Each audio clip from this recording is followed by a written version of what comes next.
Hey guys, Desolate Magic here, and after a very generous donation of $2,000 from Mark Rosewater himself, this video is coming at you live from the Marcy Projects. Marcy, son, what? Disclaimer, that's not actually true. This is not live. Clearly, this is pre-recorded. Also, you can tell I'm in Wisconsin, not New York City, because there's no gunshots in the background.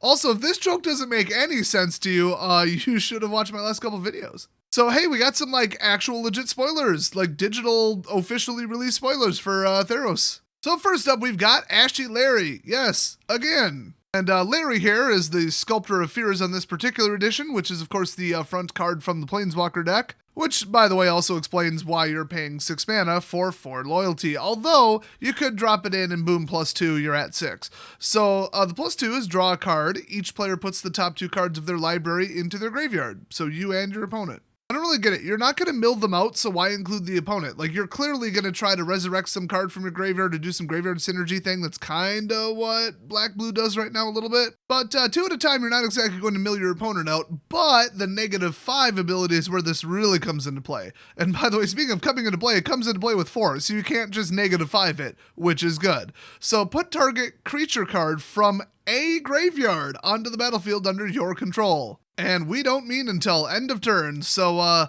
yeah, I guess that's why you'd want to start chucking their stuff into the graveyard. I mean, you're doing it totally blind, but hey. And then -11, which, I mean, really? Gain control of all creatures target opponent controls. That's pretty funny. I mean, it's 11. That's the turn it comes in, +2, boom, 6. Then one more turn, 8. Then one more turn, 10. Then one more turn, 12. Then one more turn, actually use the -11. And I mean, I will say, technically, you didn't necessarily win the game. They don't gain haste. They could board wipe you on their next turn. They could also remove all your blockers and just ram their creatures into your face and kill you, but I don't know. Yeah, that's pretty good. I mean, for a 4 for 6 Planeswalker, I'd say that's appropriate, I guess. So next up, we got the opposing Planeswalker deck front card, Elspeth, Undaunted Hero. And following in the footsteps of Lavinia from the Azorius Guild, they decided to slap a man face on her for some reason. Great. I mean, those are man eyebrows, man cheekbones, and that's a man chin. Those are man lips. That's a man. So anyway, that's a triple white 5-cost Planeswalker with 5 loyalty, plus when you drop her in, +2. So you're looking at 7 turn 1. That's pretty good. I guess if you're counting down from the turn she came, it would be turn 0, but anyway. That really nice, gain some loyalty quick ability here is put a 1/1 counter on each of up to 2 target creatures. That's no joke. I mean, that's not bad. And you can't put both on 1, though. Unlike, who does that? Bow Lady. Oh, yeah, Vivian. Then -2, which, I mean, you can do that twice in a row if you really needed to. Search your library and or graveyard for the card named Sunlit Hoplite and put it onto the battlefield. If you search your library this way, shuffle it. Well, hilariously enough, we don't know what that card is yet. It hasn't been released. Yeah. And then her -8 is until end of turn. Creatures you control, so all of them, gain flying and get +X/+X, where X is your devotion to white.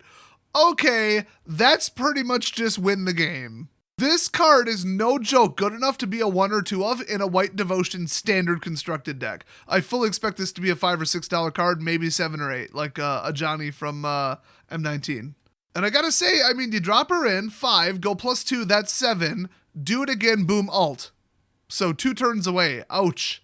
I suspect that the Vraska deck will have some direct Planeswalker kill or some kind of weird, do slight amounts of damage to your opponent or a Planeswalker they control or just an outright bounce card. Maybe all of them. I mean, the way Vraska does things, especially with the event in Arena now, it's perfectly summed up as be as dickish as possible and try to annoy your opponent to death.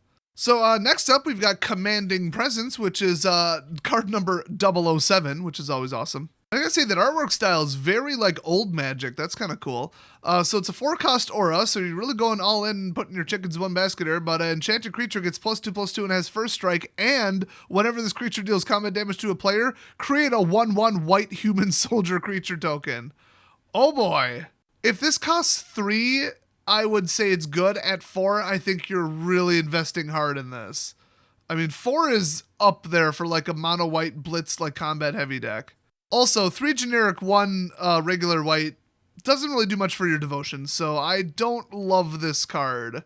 Next up, we've got Clothis's Design. which I'm 99% sure should just be S apostrophe, not S apostrophe S. And they've made this mistake before. I think some of those liberals that they keep hiring over at Wizards would have English degrees, like useless English degrees.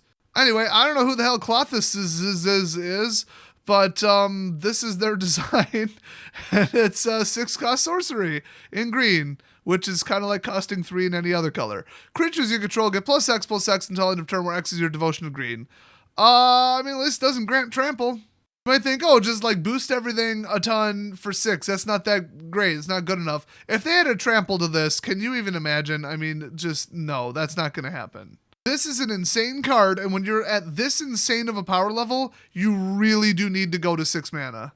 Next up, get ready to eat your veggies because it's Nyxborn Colossus, aka the Jolly Green Giant. And it is actually a giant subtype, which does some things with Eldraine cards, just saying. And it's a 6/7 for 6 with a triple green, which is great for devotion, and then that's it. So you might think, oh, it's a vanilla card. Well, I mean, giant tribal, its toughness is bigger than its casting cost, and it's triple green devotion. So I'd almost say it's not vanilla.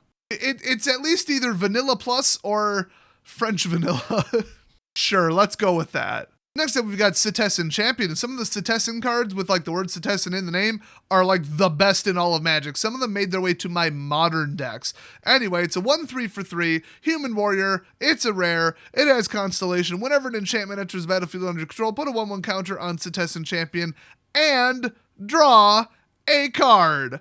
What? This is the craziest, most powerful Constellation card we've seen so far by a long shot. It was looking really weak, and I thought, no, they're not going to make the same mistake they did last time and really under-synergy, underpower Constellation. They're going to go nuts with it. I just can't wait for the Great Equalizer card that'll probably be like blue or green or both that just says all your opponents take all their enchantments and shove them square up their ass. I mean, you know it's coming. I will tell you right now, I am building a deck with this card in it. Next up, we've got Staggering Insight, a single white, single blue aura card. Very nice. I mean, I wouldn't go dual devotion. It really historically didn't work that well, but it's an interesting card. Enchanted creature gets +1/+1 and has lifelink, and whenever this creature deals combat damage to a player, draw a card. That's just a good, fair-ass card right there. And if you don't believe me, read the flavor text, because only cowards flee from the truth, which is what I'm spitting right now. That's how we do it in the Marcy projects. Next up, a card that we have seen before in the alleged leaks that totally weren't orchestrated by Wizards, even though I basically have closed the investigation on this. Let's just put it that way. I know who was involved, how, why, I got a timeline, the whole shebang. I just, let's just say, can't make a video about it. Or shouldn't. I could do whatever the hell I want. But let's just leave it at that. Anyway, this card is going to single-handedly destroy Standard until it's banned, so yay! It was looking so good and so almost fun. So this is only a 4-cost, it's not legendary, and it's red, so we're already off to the races. The first step of the saga is gain control of target creature as long as the akroan war remains on the battlefield. So you're going to keep that for, I guess, 3 turns total. Until your next turn, creatures your opponents control attack each combat if able, which is usually deadly. And then 3, each tapped creature deals damage to itself equal to its power. So in other words, kill everything that just attacked, probably. Oh, and those happen after you just stole your opponent's best creature. I mean, this is insane. There's a tiny chance that this won't find its way into like a middle speed, maybe mixed color, like some kind of weird deck, maybe an Is It deck or something, I don't know. Maybe like an ETB cloner deck, I could see that. Oh, or obviously a red-white Knights deck. I mean, come on, obviously. All the first strike in the giant line of creatures? Yeah.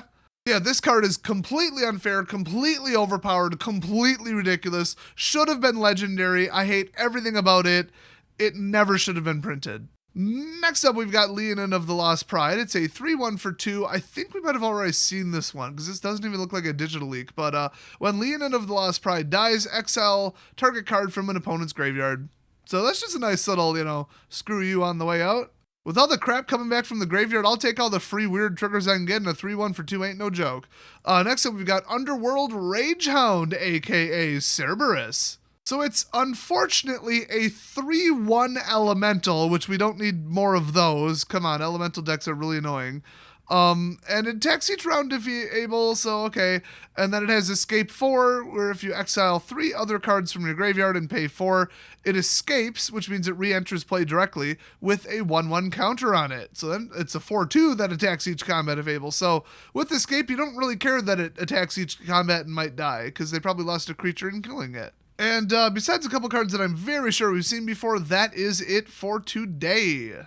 So the spoiler schedule, the way I see it, was December 13th, which I think was most of these, and then we aren't going to see anything else except for leaks until December 24th, and then the 25th, 26th, 27th, 28th, 29th, and 30th is going to be huge. 31st, then January 1st, just going every single day. And I will be covering them every single day, so hit that subscribe button if you don't want to miss it. Thanks for watching, and I'll see you guys next video.